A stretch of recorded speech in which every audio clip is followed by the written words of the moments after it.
तमाम देखने और सुनने वालों को खुशामदीद। इस ट्यूटोरियल में हम एक टेक्स्ट इफेक्ट पर काम करेंगे और देखेंगे कि हम अपने टेक्स्ट को किस तरह से डिजिटल इफेक्ट दे सकते हैं। इसके लिए हम नई फाइल ओपन करते हैं और उसको हम डिफ़ॉल्ट फोटोशॉप साइज़ उसका रख लेते हैं 7 इंच बाय 5 इंच, 72 रेजोल्यूशन और मोड RGB।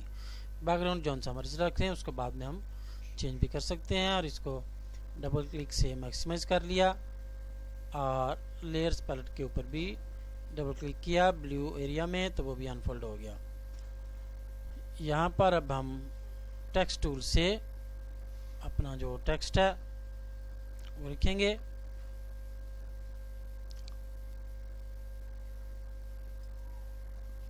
टेक्स्ट टूल पे क्लिक किया और अपने कैनवस पर क्लिक किया, हमारा कर्सर ब्लिंक करने लग गया। यहाँ कोई भी अपना टेक्स्ट जो है वो लिखें और उसको हम शो बाउंडिंग बॉक्स को ऑन किया ताकि जो हमारा मैटर है उसके गिर्द हमें सिलेक्शन नज़र आ जाए।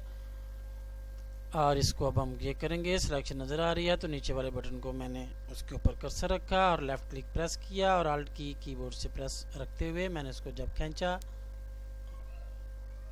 तो वो दोनों तरफ उसका साइज़ एक्सपैंड हुआ और लेफ़्ट क्लिक छोड़ दिया और बाद में अल्ट की को भी हमने रिलीज़ कर दिया। और इसी तरह अल्ट की प्रेस की और इसको जब खींचा तो दोनों तरफ अल्ट की प्रेस करने की वजह से दोनों तरफ उसका साइज़ चेंज हुआ। और इसके ऊपर डबल क्लिक किया तो वो चेंजेस जो थी उसकी वो अप्लाई हो गई। अब शो बाउंडिंग बॉक्स को हम ऑफ कर देते हैं और इसको हमने ये करना है कि टेक्स्ट लेयर को सिलेक्ट रखते हुए नीचे मौजूद स्मॉलर बटन से ब्लेंडिंग ऑप्शंस आ जाएंगी, बेवेल एंड एम्बोज, इसको हम ओपन करेंगे और इसमें हमने सिर्फ चेंजेस करनी है। और आप देखेंगे कि सिर्फ एक बेवेल एंड एम्बोज की ऑप्शन से हम एक खूबसूरत इफेक्ट कितनी आसानी से और कितनी कम वक्त में हासिल कर लेते हैं। बेवेल एंड एम्बोज में आप जो इसकी डेप्थ है उसको 500 कर लें और इसका जो साइज़ है उसको 7 या 8 कर लें। 7 मैंने किया है, मेरे ख्याल से ये ठीक रहेगा। और इसमें हमने ये करना है कि नीचे शेडिंग वाले पोर्शन में जो हाईलाइट का कलर है उसको हम वाइट कलर पे क्लिक किया तो कलर की जो विंडो थी वो ओपन हो गई।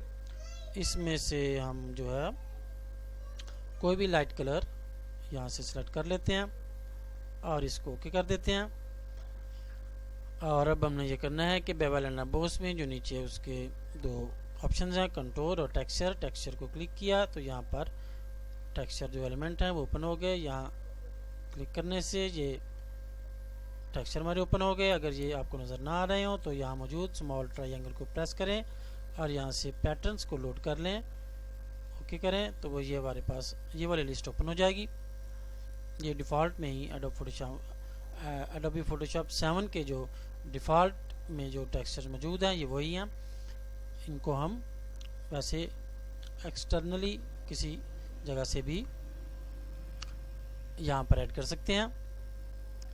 इसमें हमने ये करना है कि नंबर 4 पे जो हमारे पास ज़ेब्रा जिस तरह का होता है, स्किन ज़ेब्रा की उस तरह का टेक्सचर है, उसका नाम भी उन्होंने ज़ेब्रा रखा है 64 बाई 64 पिक्सल का। इसको हमने क्लिक किया और यहाँ बाहर क्लिक किया तो वो हमारे पास अप्लाई हो गया यहाँ पर। और अब हमने ये करना है कि इसका जो स्केल है इसको सिलेक्ट किया और इसको हमने 5 या 6 इसको सिलेक्ट किया। अप एरो की से 6 हो गया, नहीं ये 7 नहीं 6 जी। मैं जो फैक्टर हासिल करना चाह रहा था वो 6 से हमें यहाँ पर नज़र आ रहा है और इसको हमने ओके किया। बल्कि इसमें से ड्रॉप शैडो भी हम अप्लाई कर लेते हैं और वो जो डिफ़ॉल्ट सेटिंग थी वही हमने सेलेक्ट करके इसको ओके कर दिया। और ये जो हमारा टेक्स्ट था उस पर वो इफेक्ट अप्लाई हो गया। इसका अगर हम कलर चेंज करना चाहें तो सिंपली बेवेल एंड एम्बोस पे क्लिक करें और यहाँ जाकर कलर जो हाईलाइट का कलर है उस पर क्लिक किया और कोई भी आप इसका कलर चेंज करके ये देख लें कि यहाँ पर वो डायरेक्ट चेंजेस हम उसकी देख सकते हैं। और इसको ओके कर देंगे तो वो यहाँ चेंज जो है उसकी अप्लाई हो जाएगी।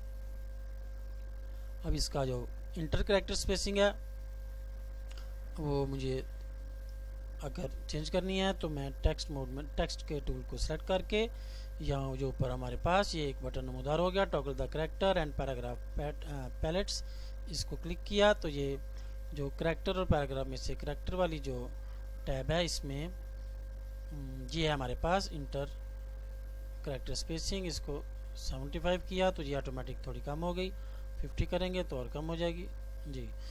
जिस तरह इसको आप कम ज़्यादा करना चाहें तो इसको आप इस तरह से कर सकते हैं। इसको क्लोज़ किया और इसको हम सेव भी कर सकते हैं। बैकग्राउंड का कलर चेंज करना है, बैकग्राउंड को सिलेक्ट किया और यहाँ जो ब्लैक कलर आ रहा है फोरग्राउंड का उस पर क्लिक किया और कोई बैकग्राउंड का जो हमने लाइट कलर ओके किया और आल्ट डिलीट प्रेस किया और हमारा जो बैकग्राउंड था उस पर वो कलर अप्लाई हो गया।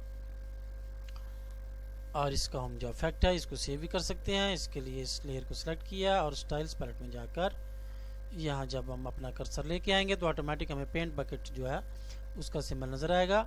Click to create a new style, वो खुद ही ऑप्शन हमारे पास आ रही है। लेफ्ट क्लिक किया, स्टाइल का नाम वो पूछ रहा है किस नाम से सेव करूँ। मैं इसको DGTL डिजिटल के नाम से सेव कर लेता हूँ। इसको एंटर किया और लेयर्स पैलेट में वापस आया, इस लेयर को ऑफ किया और टेक्स्ट टूल को सिलेक्ट किया और यहाँ से हम दोबारा कोई टेक्स्ट लिख लेते हैं और इसको हम शो बाउंडिंग बॉक्स और शिफ्ट की हम प्रेस करके इसको प्रोपोर्शनली इसके कोनों से खींच कर शिफ्ट की छोड़ दी और डबल क्लिक किया तो वो साइज अप्लाई हो गया।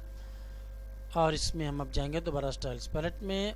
याद रखें कि जब इसको हमने इस पर वो इफेक्ट अप्लाई करना है जो कि हमने ब्लेंडिंग ऑप्शन से किसी दूसरे पर अप्लाई करके सेव किया हुआ था, तो इसके लिए हमें लाजमी है कि यहाँ टेक्स्ट लेयर सेलेक्ट की हो और बाद में स्टाइल्स पैलेट में जाकर हम जो आखिर में हमने अपना इफेक्ट सेव किया था DGTL के नाम से, जैसे उसके ऊपर थोड़ी देर माउस का जो पॉइंटर था वो आया तो वो खुद ही उसका नाम भी अपीयर होने लग गया। क्लिक किया तो इसमें अप्लाई हो गया। लेयर्स पैलेट में वापस जाएं और यहाँ भी डायरेक्ट हम इसके जो स्पेलिंग है या मैटर है वो चेंज कर सकते हैं। इसको हम कुछ भी करना चाहें तो यहाँ पर डायरेक्ट भी उसको चेंज कर सकते हैं और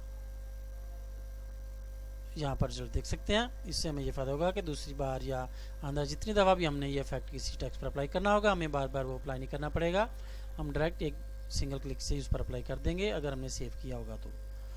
उम्मीद है कि ये छोटा सा मगर एक खूबसूरत इफेक्ट आपको पसंद आएगा और आप इसे इस्तेमाल करेंगे।